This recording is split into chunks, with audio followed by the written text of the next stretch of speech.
جب میں اللہ کے راستے میں گیا نہیں تھا تو اس سے پہلے جب جماعت والے گھروں پہ آتے تھے، دروازہ نوک کرتے تھے، خدا کی قسم ہم تو دروازہ کھولتے بھی نہیں تھے، اور اگر کھول بھی لیتے تھے تو کچھ ایسا بہانہ کرتے تھے جس سے ان کو بیچاروں کو چارہ نہیں لگتا تھا اور وہ چلے جاتے تھے۔ دین کی بات سننا بالکل ہمارے لیے بہت بڑا بوجھ بن گیا تھا۔ آپ دیکھیں گے کہ بارش جس سخت زمین پر ہوتی ہے اس سے ٹکرا کر وہ بہہ جاتی ہے، وہاں پر اس کو کوئی فائدہ نہیں ہوتا اس سخت زمین کو، اور آپ دیکھیں گے کہ نرم زمین پر جب بارش ہوتی ہے وہ اس کو ایبزارب کر کے اور وہاں سے سبزہ اگاتی ہے۔ اللہ تعالیٰ نے بنی اسرائیل سے بھی کہا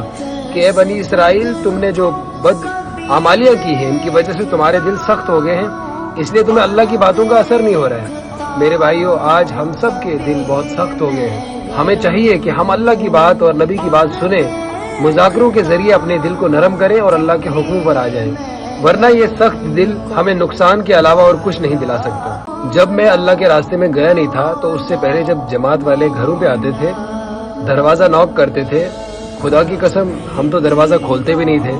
اور اگر کھول بھی لیتے تھے تو کچھ ایسا بہانہ کرتے تھے جس سے ان کو بیچاروں کو چارہ نہیں لگتا تھا اور وہ چلے جاتے تھے۔ دین کی بات سننا بالکل ہمارے لیے بہت بڑا بوجھ بن گیا تھا۔ آپ دیکھیں گے کہ بارش جس سخت زمین پر ہوتی ہے اس سے ٹکرا کر وہ بہہ جاتی ہے، وہاں پر اس کو کوئی فائدہ نہیں ہوتا اس سخت زمین کو، اور آپ دیکھیں گے کہ نرم زمین پر جب بارش ہوتی ہے وہ اس کو ایبزارب کر کے اور وہاں سے سبزہ اگاتی ہے۔ اللہ تعالیٰ نے بنی اسرائیل سے بھی کہا کہ اے بنی اسرائیل، تم نے جو بد اعمالیاں کی ہیں ان کی وجہ سے تمہارے دل سخت ہو گئے ہیں، اس لیے تمہیں اللہ کی باتوں کا اثر نہیں ہو رہا ہے۔ میرے بھائیوں، آج ہم سب کے دل بہت سخت ہو گئے ہیں۔ ہمیں چاہیے کہ ہم اللہ کی بات اور نبی کی بات سنیں، مذاکروں کے ذریعے اپنے دل کو نرم کریں اور اللہ کے حکموں پر آ جائیں، ورنہ یہ سخت دل ہمیں نقصان کے علاوہ اور کچھ نہیں دلا سکتا۔